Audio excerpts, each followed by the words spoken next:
pessoal ligadinho aqui no Futebol na Veia, sejam bem-vindos ao Baguri, na nossa 4ª edição aqui, que vai te deixar por dentro de tudo que está acontecendo no futebol gaúcho. Aí temos atualizações sobre Grêmio, Inter, Juventude, Caxias, temos também sobre Ipiranga e muito mais. Então aqui você vai ficar por dentro de tudo que está acontecendo com o futebol gaúcho. E aí, o que os times estão fazendo no meio dessa pandemia? A gente já sabe que Grêmio e Inter estão treinando, mas será que teremos aí um fim dos treinamentos por conta da pandemia do Covid-19? Então, fica aqui ligadinho com a gente que você vai ficar sabendo de tudo.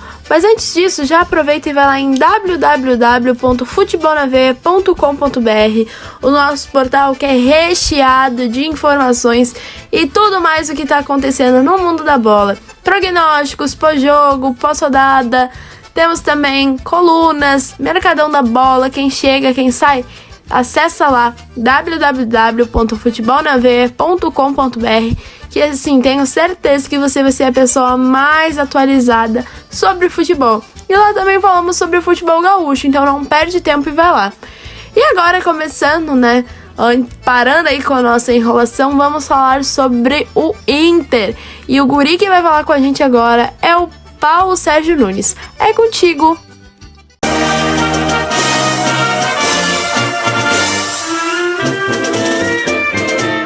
Fala, gurizada do Futebol na Veia! Meu nome é Paulo Sérgio Nunes e eu venho trazer todas as principais notícias do Colorado. A primeira notícia é em relação ao Dali. Na última semana, ele deu uma entrevista ao jornal argentino Clarín, dizendo que pretende tirar o passaporte brasileiro ainda esse ano. Assim, ele não contaria mais como um jogador estrangeiro vestindo a camisa do Inter. Mesmo que se aposente, a tendência é que permaneça em Porto Alegre a curto prazo. Além de ter 12 anos de moradia contínua no Brasil, ele fala e escreve português corretamente e tem também um filho gaúcho, no caso, Gonzalo, de apenas 4 anos. Com isso, o meia tem muita chance de se naturalizar brasileiro em breve. Também foi notícia a entrevista do atacante Tyson, que afirmou à Band RS que tem trocado mensagens de texto com o técnico colorado Eduardo Cudê. O assunto seria seu possível retorno no começo do ano que vem. O jogador atua no Shakhtar Donetsk e diz que irá procurar a direção colorada para um acerto ainda no final de 2020. Por último, no último sábado, o governador do estado declarou que Porto Alegre teve uma piora no quadro de contaminação por Covid-19. Agora em bandeira vermelha, o governo obriga que sejam paralisadas as atividades de Grêmio e Inter. A decisão está sendo reavaliada e pode haver mudanças em breve. Isso deve adiar o retorno do gauchão. A Federação Gaúcha de Futebol apresentou uma proposta de retorno para o dia 19 de julho ao governo do estado, que ainda não se posicionou. Caso o retorno aconteça nessa data, o primeiro jogo do Inter seria o Clássico Grenal no Gigante da Beira-Rio. A novidade seria a presença da torcida virtual.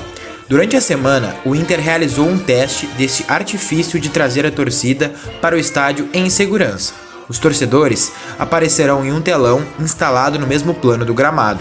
A torcida virtual está ganhando força e já foi utilizada, por exemplo, na Premier League, no confronto entre Manchester City e Arsenal. Então, essas foram as principais notícias do Inter para o podcast Baguri. Para os colorados que querem saber mais sobre o Clube do Povo, o boletim Nada Vai Nos Separar é ideal. Todas as sextas, no YouTube e no Instagram.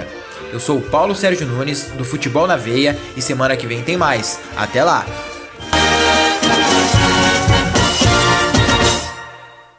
E aí, então, né, o que tem chamado a atenção da imprensa envolvendo o Inter nos últimos dias é, então, o contato de Eduardo Cudê com o Tyson. O Tyson aí tem uma história de falar que vai voltar pro Inter e é um jogador muito querido pelos jogadores, pelos torcedores, colorado. Então aí ele falou que tá trocando mensagens com o Tchatcho sobre um possível retorno no final do ano que vem. Vale lembrar que ele tá na Ucrânia e recentemente ele sofreu com problemas de racismo. Então aí é muito esperada a volta. E outro assunto que também está em pauta, e a gente vai se aprofundar mais quando falarmos sobre Grêmio, é então o começo da bandeira vermelha no Rio Grande do Sul. Então, com isso, as atividades de Grêmio e Inter serão paralisadas. Porém, a decisão está sendo reavaliada e então podem acontecer algumas mudanças, mas isso deve fazer com que o Gauchão e seu retorno sejam adiados. Vale lembrar que a proposta da Federação Gaúcha era do retorno acontecer no dia 19 de julho, mas o governo ainda não se posicionou sobre. E por último, mas não menos importante, o Internacional divulgou a camiseta que será dada aos seus sócios colorados que estiverem inadimplentes ou para quem se associar até o início de agosto. E a camiseta, assim como falamos nas últimas edições, será fabricada por empresas do Rio Grande do Sul, então, para movimentar a economia do estado. E bem legal a decisão do clube, viu? Espero que outros clubes também tenham ações para melhorar cada vez mais as finanças do clube. E agora a gente vai falar com o Leonardo Oliveira. Esse guri, vai falar tudo para vocês sobre o que está acontecendo lá no Brasil de Pelotas. É contigo! Fala, gurizada! A diretoria do Brasil de Pelotas confirmou que está em negociação com o Sindicato dos Atletas para acertar uma redução salarial com os jogadores em meio à paralisação. A direção rubro-negra não revelou a porcentagem que será reduzida. Também ficou definido, em reunião na tarde da última quarta-feira, que a prefeita de Pelotas, Paula Mascarenhas, irá autorizar o retorno dos treinos assim que o governador do estado, Eduardo Leite, liberar uma data oficial para a Federação Gaúcha de Futebol recomeçar o gauchão. Dessa forma, até lá, os treinamentos seguem de forma virtual. Outra informação é a respeito da campanha Chavante para Todos, que buscava reunir fundos para a obra e liberação do primeiro módulo da arquibancada geral do Bento Freitas. Foi finalizada e arrecadou quase R$16 mil. Os torcedores realizavam doações através de uma vaquinha online, e os maiores valores davam direito a uma camisa de treino oficial do clube. Além disso, Elton Correia e um grupo de ex-atletas chavantes, em parceria com a direção do clube, realizaram uma campanha de arrecadação de alimentos para moradores de bairros mais carentes de Pelotas. E todos os torcedores que doaram concorreram a 2 camisas do Brasil. Então, por hoje é isso. Eu sou Leonardo Oliveira, com os destaques do Brasil de Pelotas para o podcast Baguri, do Futebol na Veia. O campeão do bem-querer. E aí, então, falando sobre o Brasil de Pelotas, nas últimas edições falamos sobre a posição da prefeita Paula Mascarenhas, que não queria autorizar, estava com receio de autorizar o retorno dos treinamentos, mas agora ela deu uma posição que só irá liberar o retorno dos treinamentos assim que o governador do estado do Rio Grande do Sul, Eduardo Leite, liberar uma data oficial para a Federação Gaúcha recomeçar o gauchão. Vale lembrar, assim como a gente falou antes, que a FGF planeja-se de retornar no dia 19 de julho, mas ainda não foi aprovado pelo governo. Então, até lá, até termos uma data oficial, os treinos seguem de forma virtual. E falando de ação social, a gente falou do Inter, mas a gente vai falar do Brasil de Pelotas também. É a campanha Chavante para Todos, assim como o Leonardo falou. A campanha arrecadou quase R$16 mil, que serão utilizados para a obra e liberação do primeiro módulo da arquibancada geral do estádio Bento Freitas. E aí então foi arrecadado através de uma vaquinha online e também terá camisa. Mas essa vai ser de treino oficial do clube e os maiores valores são os beneficiados. E agora a gente vai falar com o Matheus Ventura, que traz tudo sobre o Grêmio, exatamente. Então, é contigo, guri. Fala, gurizada do Futebol na Veia. Eu sou o Matheus Ventura e eu vou trazer as informações de como foi a semana do Tricolor Gaúcho para vocês. Neste último sábado, o governador do estado do Rio Grande do Sul, Eduardo Leite, anunciou a mudança da bandeira de classificação sanitária de Porto Alegre de laranja para vermelha, aumentando a preocupação com o contágio de Covid-19.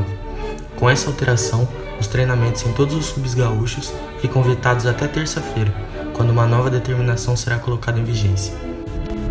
essa decisão afeta diretamente o tricolor gaúcho, que já encerrou nesta sexta-feira a sua 7ª semana de treinamentos. O clube ainda não se pronunciou oficialmente se suspenderá a reapresentação dos atletas na próxima segunda.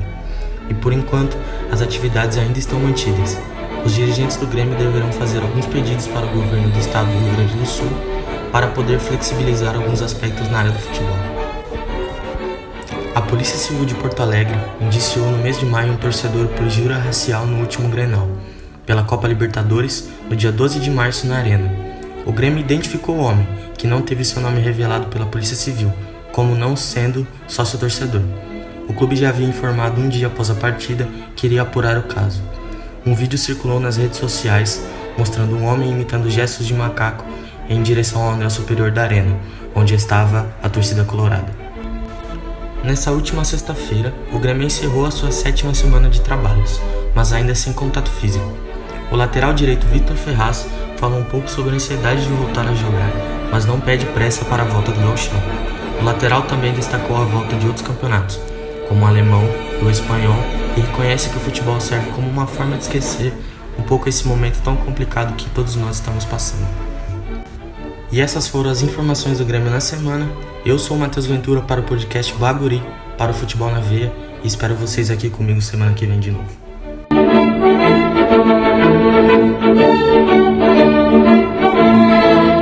Muito obrigada, guria. E agora, mais uma vez damos destaques à decisão do governador do Rio Grande do Sul de alterar, então, a mudança de bandeira de classificação sanitária de laranja para vermelha. Isso mostra, então, que a preocupação com o contágio de Covid-19 tem se tornado maior, tendo um aumento aí no número de contaminações no Rio Grande do Sul.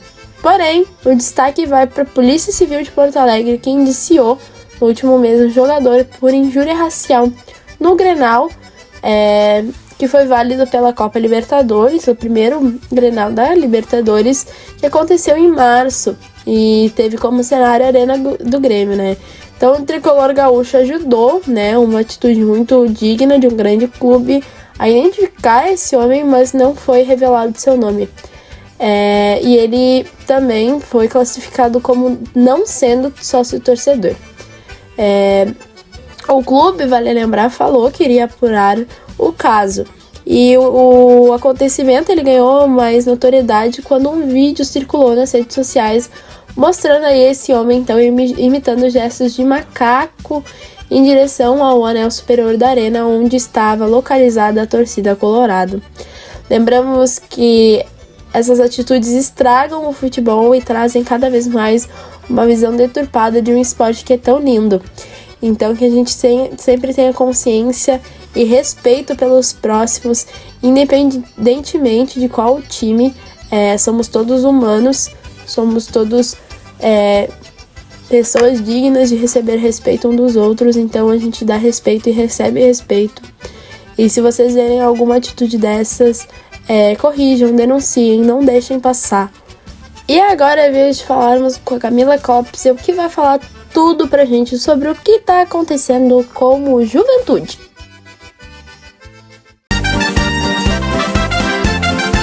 O Juventude confirmou a contratação de Rafael Silva. O centroavante de 25 anos chega por empréstimo do Mirassol. O contrato com o Alviverde vai até o fim da Série B do Brasileirão. E as novidades não param por aí. O Verdão acertou a contratação do meio-atacante Gabriel Terra, de 23 anos. O jogador estava na Portuguesa Santista e chega como uma aposta do clube gaúcho. Outra informação é de que Iago Dias pode não permanecer no Juventude para o restante da temporada. O atacante, que pertence ao Coritiba, teria contrato com o clube até o fim do gauchão. Para ficar até o fim da Série B, há uma cláusula que muda o salário do atleta. Dessa forma, a situação está indefinida. Finalizando as novidades na Semana do Juventude, Caxias do Sul recebeu a bandeira laranja de distanciamento social no último sábado. Dessa forma, o clube alviverde pode retornar aos trabalhos a partir dessa semana. São liberados treinos físicos com grupos de no máximo 6 jogadores. Todos os 19 atletas já testados para o Covid-19 poderão iniciar os treinos normalmente, sem a necessidade de novos testes. E essa foi a tua atualização semanal do Juventude. Eu sou a Camila Kepsel, falando para o podcast Baguri do Futebol na Veia.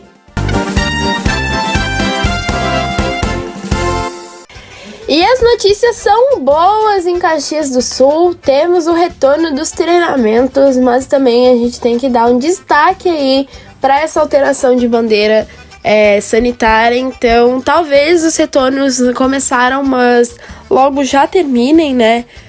Porque temos que ressaltar que os números de Covid-19 no Rio Grande do Sul têm aumentado.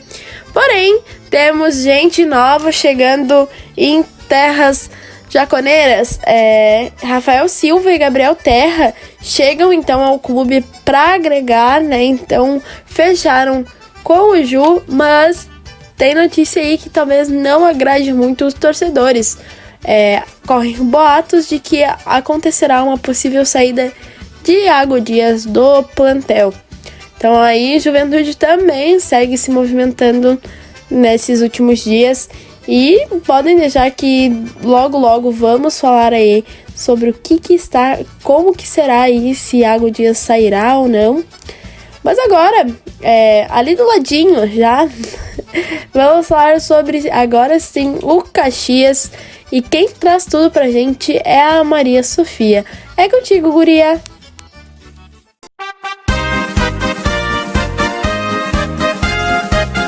E aí, galera do Futebol na Veia, aqui é Maria Sofia e hoje eu vou falar pra vocês as últimas notícias sobre o Caxias. O clube marcou novos testes de Covid-19 para o início dessa semana e agendaram a volta aos treinos. O esportivo decidirá a retomada em uma reunião nesta segunda-feira. Enquanto isso, não podendo treinar na cidade, o clube estuda a opção de realizar os treinos na cidade de Três Coroas. Neste domingo, dia 21, o Caxias comemorou 2 décadas do título do Campeonato Gaúcho da equipe comandada pelo técnico Tite. Depois de vencer o Grêmio por 3-0 no Estádio Centenário, o time grená conseguiu um empate sem gols no Olímpico e confirmou o feito histórico. São 20 anos da conquista inédita. O Caxias lançou a campanha de doação coletiva chamada Honradores da História há 2 semanas. O objetivo é arrecadar recursos para a manutenção do clube e arcar com as despesas fixas. Quem participar, de alguma forma, terá seu nome gravado na história do clube, seja no site, com certificado, na camisa ou até um quadro, dependendo do valor doado. Em 6 dias, arrecadou R$ 68.775. O objetivo é conseguir R$ 2 milhões. Bom, hoje é só isso que eu tenho para contar para vocês. Essas foram as últimas notícias sobre o Caxias. Aqui é Maria Sofia para o Baguri do Futebol na Veia.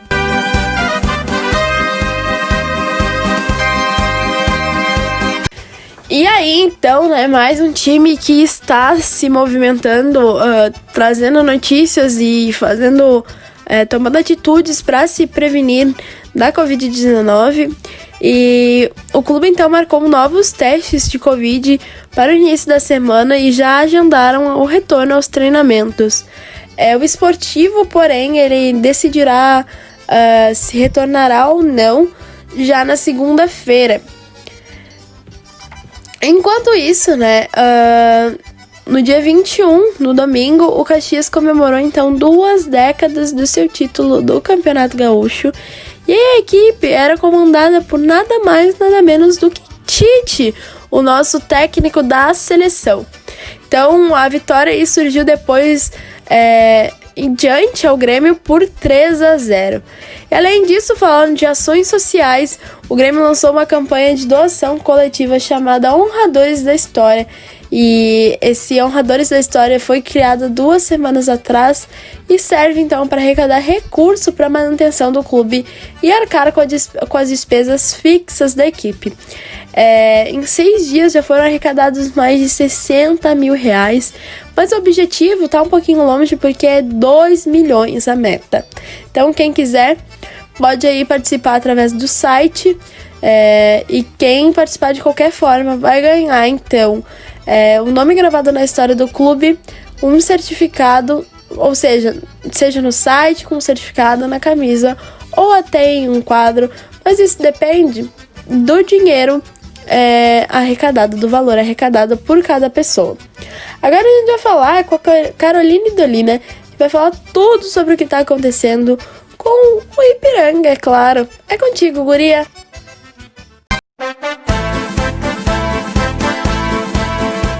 Na última semana, o Ipiranga teve uma baixa no elenco. O zagueiro Henrique Eichelberger não faz mais parte do elenco canarinho. Na quinta-feira, o atleta pediu desligamento do clube por motivos pessoais, e a direção, em conversa com o treinador Paulo Henrique Marques, concordaram com a rescisão de contrato. A Federação Gaúcha apresentou um protocolo de retorno e conclusão do Campeonato Gaúcho para o governo do estado e ao Comitê da Covid-19. No documento, constam as possíveis datas dos jogos. O Ipiranga jogaria o primeiro diante do Esportivo no Estádio Centenário, em Caxias do Sul. Viajaria a Porto Alegre para encarar o Grêmio e retornaria à Serra para jogar o último confronto da fase classificatória contra o Caxias, no Estádio Montanha dos Vinhedos, em Bento Gonçalves. Lembrando que os jogos são de extrema importância para o Canarinho, que está na briga para conquistar uma das vagas para a Copa do Brasil 2021. A CBF, informalmente, colocou agosto como possível mês para o retorno do Campeonato Brasileiro Séries A e B. O presidente Adilson Stankiewicz está otimista para o retorno da Série C. Em entrevista, disse que não tem por que postergar o início do campeonato, pois começaria no mesmo período dos anos anteriores. Segundo ele, seria bom que o retorno do Gauchão ocorresse no período pré-determinado, que seria de 15 de julho, pois assim não coincidiria jogos entre ambas as competições, mesmo sem ter certeza do início da Série C. Essas foram as informações do Ipiranga. Eu sou a Carolina Idolina para o podcast Baguri do Futebol na Veia.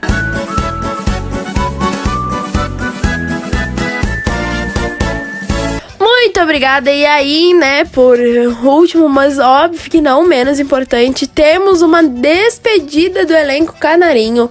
Henrique Eichelberger não faz mais parte da equipe, né, ele acabou aí rescindindo o contrato.